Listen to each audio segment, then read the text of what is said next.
বিষয়টা তা নয়। গণভোট অধ্যাদেশের যে এটাকে বলা হয় ব্যবহার হয়ে গেছে, ইংরেজি শব্দটা বলতে চাচ্ছি না, ইনফ্রাস্ট্রাকচার বলে বোধহয়, সেটা যে কারণে প্রণয়ন করা হয়েছিল সেই গণভোটটা অনুষ্ঠিত হয়ে গেছে।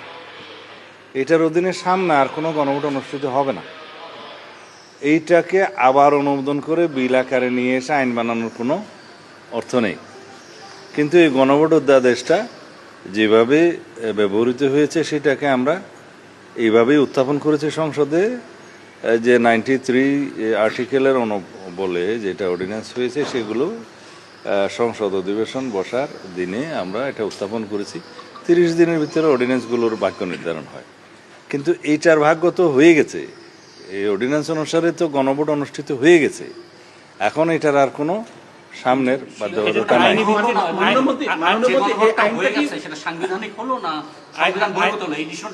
না, এটা গণভোট অধ্যাদেশ যেটা হয়েছে এটা একটা অধ্যাদেশ, এটা কোনো সংবিধানের অংশ ছিল না।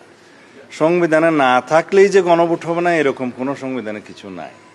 তো সুতরাং আইন প্রণয়ন হয়েছে অধ্যাদেশের আকারে একটা গণভোট অনুষ্ঠিত হওয়ার জন্য, তো সেটা করেছেন। সেই অধ্যাদেশটার ব্যবহারও শেষ হয়েছে, এটার কেউ কোনো বিরোধিতা নেই।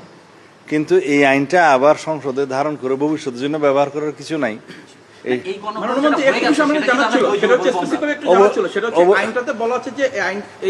গণভোট হওয়ার পরে আইনটি অকার্যকর হবে, প্রত্যেকটা গণভোটে তাই হয়।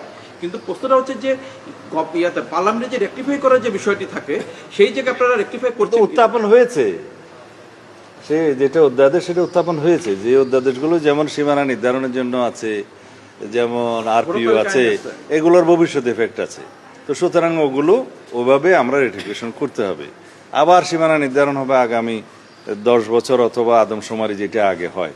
তো সুতরাং এগুলো আইনে পরিণত করতে হবে, রেটিফিকেশন করতে হবে। এইটা রেটিফিকেশনের কিছু করার নেই।